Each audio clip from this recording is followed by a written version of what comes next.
Melihat pengalaman pembelahan kalau cuma 2 akibat parliamentary 20% itu, maka kita ingin kali ini kalau bisa ada recovery ya. Nah, kita ingin agar kandidat itu kalau bisa itu jangan 2-3 lah paling kurang. Coba Bang Zul sanggah analisis seperti ini, bahwa ini disiapkan untuk kendaraan Ganjar in case the worst scenario dia tidak masuk. Analisis begitu juga boleh. Luar biasa. Ya, memang demokrasi kan begitu. Segala kemungkinan politik itu kan seni ya, segala macam bisa terjadi.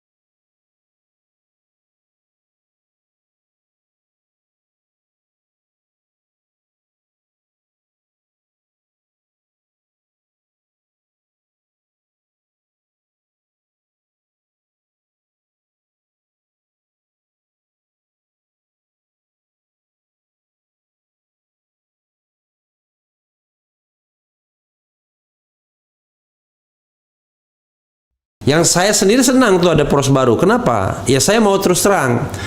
Kalau poros istana atau yang pendukung istana itu kompak, nggak ada pemilihan. Karena mereka menguasai 81,9%. Tinggal Demokrat sama PKS yang cuma 19% tidak bisa mencalonkan. Maka kan terjadi yang namanya lu lagi jangan-jangan ya kan, atau lo lawan lo ya kan, bukan sama gua. Nah, silakan Bang Zul, diceritakan sedikit sebelum saya mau melontarkan pernyataan-pernyataan atau pertanyaan yang mungkin tajam. Jadi prinsipnya partai politik sebagai pilar demokrasi, tentu kita harus perankan secara baik, Bung Dapli. Antara lain kita ini kan sudah 24 tahun reformasi ya. Iya. 4 kali pilpres langsung, 4 kali. Nah, sejak 2004 ya. Ya, 2004 waktu itu Pak SBY ramai calonnya. Ya, 5 calon. 5 ya. 5 calon itu oke, nggak ada soal. Terpilih, menang, sudah biasa. Sama demokrasinya dengan sekarang kan sama saja. Periode kedua Pak SBY juga sama gitu. Ada berapa calon? 3. Ya, 3 juga biasa saja. Satu periode. 1 putaran juga menang. Ya, kalau yang pertama 2 putaran. Tapi juga ya selesai. Nah, yang Pilpres 2014 2 pasang. Saya waktu itu dukung Pak Prabowo pasangan Pak Atta. Ya. Satu lagi Pak Jokowi dengan Pak JK. Ya. Nah, itu dampaknya panjang ya. Ya. Panjang. Masuk periode 2 sampai sekarang masih terbelah. Padahal capres saya ya, yang saya dukung sudah jadi menteri. Di presiden yang nggak saya dukung kan. Capresnya Sandiaga Uno. Nah, wapresnya Sandiaga Uno sudah jadi menteri juga. Saya bilang sama pendukung kita, lah kali ini masih marah-marah. Marah sama siapa? Capres kita, capresmu, wapresmu, capres saya kan sudah di sana. Kok kita masih marah gitu? Ya itulah masih pembelahan itu sampai ke dusun-dusun. Nah, oleh karena itu waktu pembahasan undang-undang pemilu kita berharap ya tidak ada lagi pembatasan itu. Presidential threshold. Threshold 20% itu. Itu pembahasan yang tahun berapa? Sebelum undang-undang pemilu yang kemarin, panjang sekali itu. Oke. Nah, waktu itu saya menjadi inisiator pertemuan di rumah saya. Datang semua tuh ya, dari PKB, dari... Itu pada periode ini atau periode sebelumnya? Periode sebelumnya. Waktu jadi ketua MPR ya? Iya, waktu ketua MPR. Sobat daerah sekalian, Bang Zul sekarang wakil ketua MPR ya? Jadi waktu itu Pak Osman Sabta datang, wakil dari Demokrat datang, Cak Imin datang langsung ya. Kita sepakat sudah, saya minta 0 tapi akhirnya kesepakatan kita waktu itu sama dengan parlemen threshold 4. Ya, okay. Kalau 4 bisa banyak. Ya. Sudah nih, tapi di bulan penentuan itu peta berubah. Waktu itu setelah P3 gabung ke pemerintahan. Ya. Oke. Jadi peta berubah. Akhirnya disepakati. Oh, setelah P3 gabung yang gonjang-ganjing anunya ya? Mau berubah, mau perubahan kepemimpinan.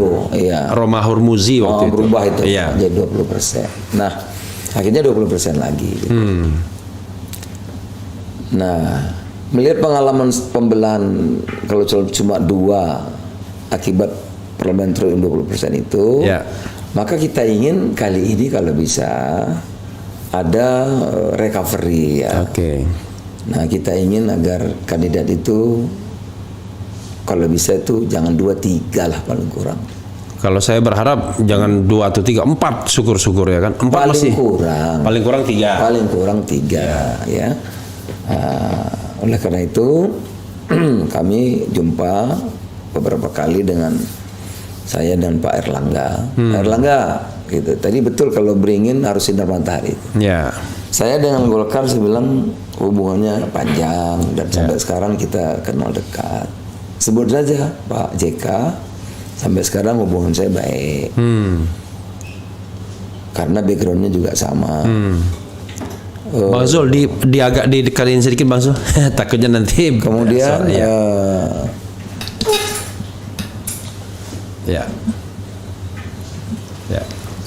Pak Akbar Tanjung juga saya sampai sekarang kita masih hubungannya dekat. Pak Ical juga apalagi ya. Satu kampung Kadin sama-sama dekat. Termasuk satu kampung itu dari Lampung ya. Saya harus jelas. Pak Novanto juga saya bilang dekat. Nah, mungkin kalau kita bisa kerjasama, saya bilang pasti Golkar akan tambah kuat. Saya terbawa kuat. Gitu. Dan yang paling penting kita memberi harapan kepada publik ada kalau dulu poros tengah namanya. Kalau ini saya bilang poros bersatu. Poros bersatu. Poros bersatu atau Indonesia bersatu. Oke. Sehingga bersatu itu kan dari Beringin katanya gitu ya. Dari Beringin kemudian Surya sama Ka'bah. Itu. Ya, itu Ka'bah itu P3 kalau Matahari itu PAN, kalau Beringin itu Golkar. Tapi tema itu sebetulnya bersatu itu pengalaman yang ada sekarang. Kita ingin Pileg dan Pilpres yang bersamaan itu tentu dalam demokrasi politik identitas itu boleh saja gitu.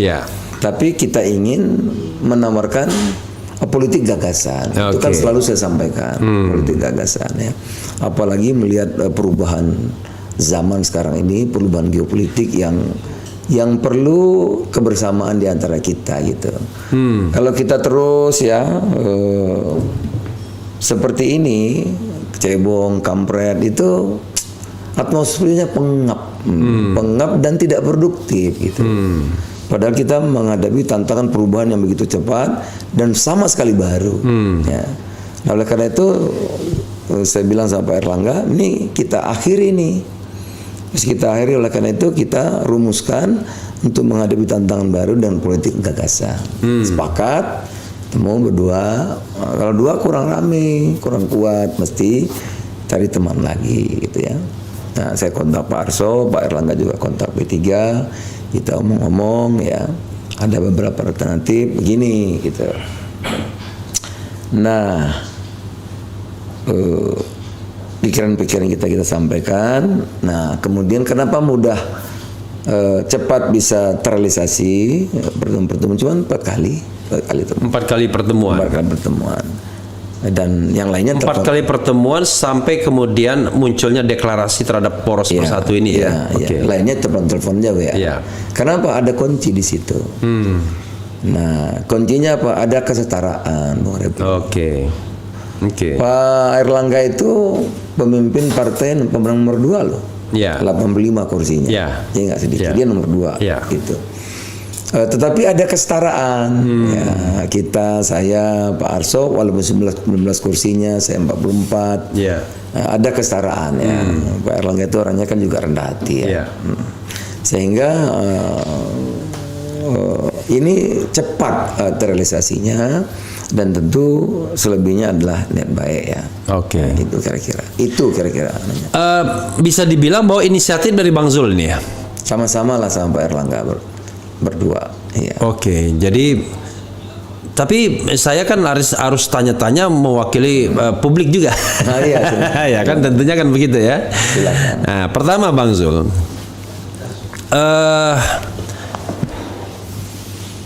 ada yang menganalisis begini. Terlepas tadi niat baik ya, agar tidak dua calon dan lain sebagainya, ada yang mengatakan wah ini PAN beringin dan juga P3 untuk menaikkan bargaining position, karena ini mohon maaf nih jadinya nggak apa-apa, karena sekali pun nggak soal. Iya, karena pembicaraan mengenai capres ini kok seolah-olah hanya pembicaraan yang terkait dengan itu aja yang disebut Prabowo Subianto, Anies Baswedan, Ganjar Pranowo. Itu di saf 1, saf 3, saf depan. Berikutnya lagi pembicaraan mengenai AHY, Sandiaga Uno, Ridwan Kamil, saf yang kedua. Tokoh-tokoh 3 partai ini tidak naik ininya. Padahal kalau tidak naik seperti itu, kita tahu kan ada kotel effect dan lain sebagainya. Karena itu cara untuk menaikkan itu adalah ya dengan poros ini. Ini analisis yang baik. Ada analisis yang nggak baiknya juga. Itu juga boleh. Pendapat begitu aja, oke juga, nggak masalah, nggak apa-apa. Nggak masalah ya. Artinya nggak salah juga untuk menaikkan bargaining position masing-masing partai politik dalam. Boleh juga. Kalau kita berbuat baik, responnya baik kan bagus juga. Tapi yang ngeri-ngeri sedap ini, saya mendapatkan informasi dari 2 versi, dari pengamatan dan dari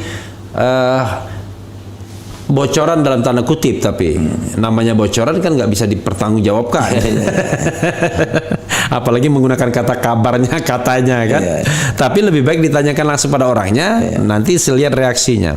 1 katanya, ada konstelasi yang membuat Ganjar Pranowo ini tidak akan bisa dicalonkan. Bahkan saya belum baca persis, saya dikasih tahu Mas Hinton mengatakan, membocorkan tidak ada, not on the list di PDIP sebagai calon presiden. Tapi di sisi lain, dia adalah putra mahkota, kan? Putra mahkota dari kekuasaan sekarang.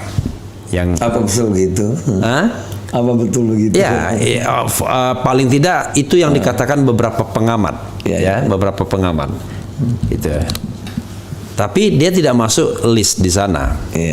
Karena itu, kalau misalnya the worst scenario memang tetap tidak di-endorse oleh partai PDIP yang notabene 128 kursi yang bisa mengajukan calon secara mandiri, maka yang akan dipakai kendaraan ini, terutama Golkar. Karena Golkar dengan 85 kursi, dia gandeng 1 saja kecuali P3 dapat.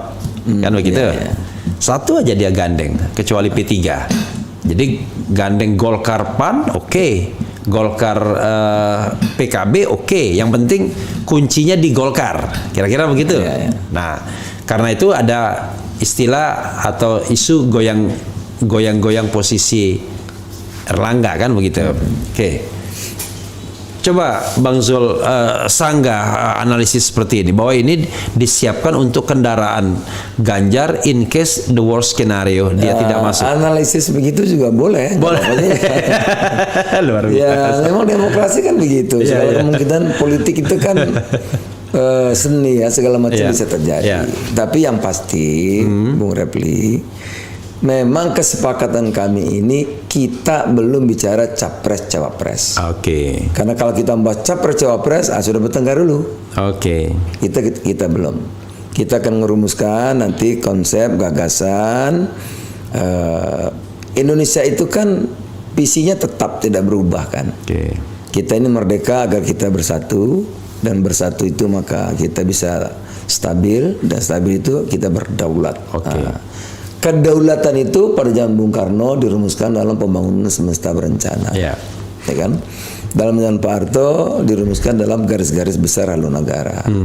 Waktu pilpres misi presiden. Iya. Nah itu. Tapi kok jadinya begini gitu. Nah oleh karena itu menghadapi yang baru itu kita mau apa dulu nih sekarang. Nah itu yang kita rumuskan. Pilpres masih lama, oleh karena itu kita akan perlahan nanti sambil kita lihat yang terbaik untuk Indonesia. Baru kita Pilpres masih lama, jangan lupa. Tapi pencalonan itu tahun depan. Ya setahun kan masih setahun. lama. Masih lama setahun ya. Oke.